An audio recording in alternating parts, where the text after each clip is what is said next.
যুবসাথী প্রকল্পের ক্যাম্প। আপনার নিজের এলাকায় কোথায় হচ্ছে সেটা কিভাবে খুঁজে বের করবেন, আজকের আলোচনাটা কিন্তু ঠিক এই বিষয়টা নিয়ে। তো চলুন আর দেরি না করে সরাসরি দেখে নেওয়া যাক। হ্যাঁ, সবচেয়ে বড় প্রশ্নটাই হলো নিজের এলাকার ক্যাম্পটা কোথায়। অনেকেই এটা নিয়ে ভাবছেন, কিন্তু একদম চিন্তা করবেন না, কারণ এই প্রশ্নের উত্তরটা কিভাবে খুঁজে বের করতে হবে তার প্রত্যেকটা ধাপ আমরা এখানে দেখে নেব। তো ঠিকানা খোঁজার আগে আমাদের সবচেয়ে প্রথমে যেটা জানতে হবে সেটা হলো ক্যাম্পগুলো বসছে কবে, মানে তারিখটা কি। চলুন সেই গুরুত্বপূর্ণ তারিখগুলো একবার দেখে নিই।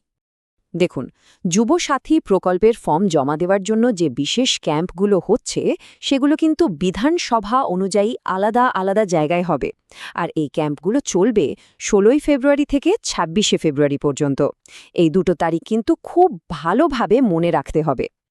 বেশ, তারিখ তো জানা গেল, কিন্তু আসল কথা হলো নিজের এলাকার ক্যাম্পের সঠিক ঠিকানাটা কি সেটা জানব কি করে। এর জন্য কিন্তু একটাই ভরসার জায়গা আছে, আর সেটা হলো সরকারি অফিসিয়াল পোর্টাল। তো চলুন এবার দেখে নেওয়া যাক ওয়েবসাইটটা ঠিক কিভাবে ব্যবহার করতে হবে। একদম সহজ করে ধাপে ধাপে পুরো ব্যাপারটা বুঝে নেওয়া যাক। প্রসেসটা কিন্তু ভীষণই সোজা। ওয়েবসাইটে ঢুকেই প্রথমেই ফাইন্ড ইয়োর ক্যাম্প বলে একটা অপশন পাওয়া যাবে, ওটাতে ক্লিক করতে হবে।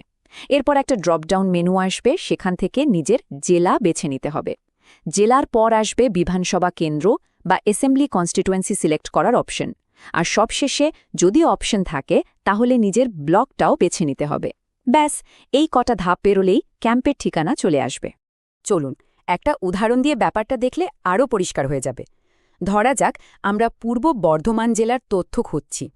তো পূর্ব বর্ধমান জেলা সিলেক্ট করার পর যদি রায়না বিধানসভা কেন্দ্র বেছে নেওয়া হয়, তাহলে দেখুন পোর্টাল দেখিয়ে দিচ্ছে ক্যাম্পের ঠিকানা।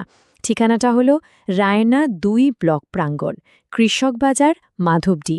একদম পরিষ্কার করে লেখা আছে, তাই না? শুধু রায়না নয়, চলুন আরেকটা দেখি।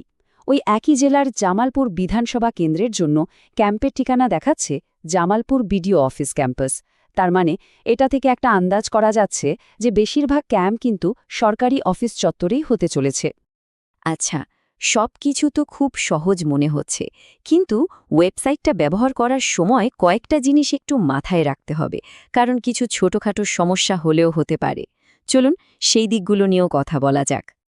ধরুন নিজের জেলা, বিধানসভা সব সিলেক্ট করার পর এই রকম একটা মেসেজ দেখতে পেলেন। এটা দেখে কিন্তু একদম ঘাবড়ে যাওয়ার কিছু নেই।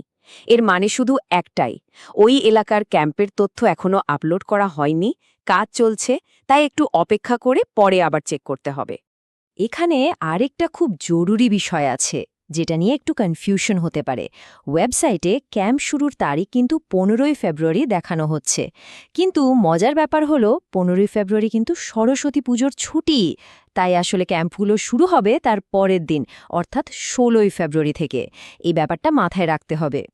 সবশেষে আরও কয়েকটা ছোট ছোট কিন্তু দরকারি কথা।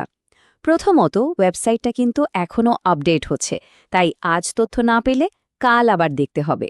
দ্বিতীয়ত, ওখানে একটা ভিউ লোকেশন বাটন আছে, যেটা হয়তো এখনই কাজ করছে না, পরে ওটা চালু হয়ে যেতে পারে। আর সবশেষে অনলাইনের পাশাপাশি নিজের এলাকাতেও একটু কান খোলা রাখতে হবে, কারণ মাইকেও কিন্তু ক্যাম্পের ঘোষণা করা হতে পারে। তাহলে পুরো ব্যাপারটা এখন নিশ্চয়ই পরিষ্কার। এবার ওয়েবসাইটটা খুলে নিজের এলাকার ক্যাম্পের তথ্যটা খুঁজে বের করার পালা। দেরি না করে এখনই চেক করে নেওয়া যেতে পারে। আজকের মতো এখানেই শেষ করা যাক।